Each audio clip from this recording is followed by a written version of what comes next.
O'zbek yozuvchisi Anvar Ergashev va uning rossiyalik hamkasbi Yuliya Medvedovskaya ham muallifligida yozilgan 101 romani. Kitobda Ikkinchi jahon urushi boshlarida asir olinib Niderlandiyadagi Amersfoort lageriga olib kelingan asli o'zbekistonlik bo'lgan 101 jangchining fojiaviy taqdiri haqida so'z boradi. Asar voqealari nemis generali Walter Heinrichning o'g'li Martin tomonidan so'zlab beriladi. Martin nabirasi Yevrim bilan O'zbekistonga keladi. U o'zini butun umr qiynagan xotiralarini aytish uchun bizning yurtimizga tashrif buyuradi. O'zbek askarlari ichida eng yoshi ulug'i Hoshim ismli yigit edi. U o'z safdoshlarini juda oqilona boshqarib, ko'p bora o'limdan asrab qoladi. Ularga hayvonlarcha muomala qilishayotgan bir paytda Hoshimga xayrixoh bir do'st Alex uchraydi. Alex o'zbeklar bilan nemis zobitlari o'rtasida tilmoch vazifasini o'tar edi. O'zbek askarlarini jahannam azobiga solishdan maqsad nemis askarlarining Moskva uchun janglari oldidan ruhini oshirish uchun film suratga olish edi. Ular bu odamsiyoh maxluqlarning hech narsaga yaramasligini, qarshisida turgan dushman aslida juda nochor ahvolda ekanini ko'z-ko'z qilishni rejalashtirgan edilar.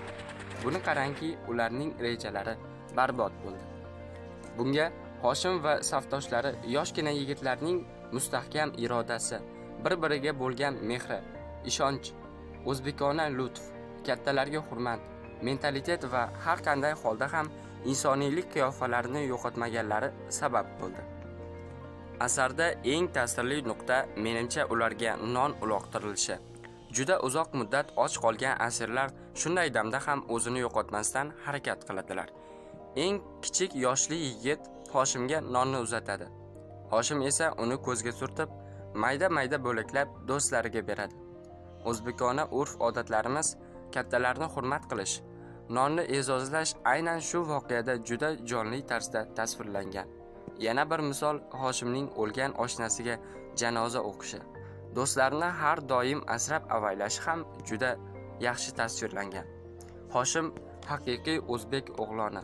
U barchaga birdek ibrat bo'la oladi. O'zbek jangchilaridan 24 nafari ochlik, kasallik va kaltaklardan halok bo'lgan.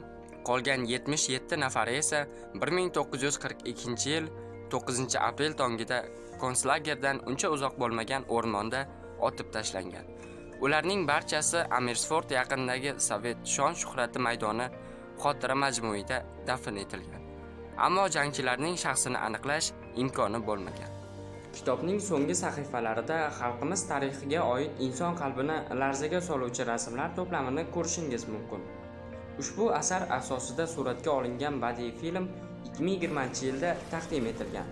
Filmni kuzatishingiz davomida asardagi voqealar ko'z oldingizda namoyon bo'ladi.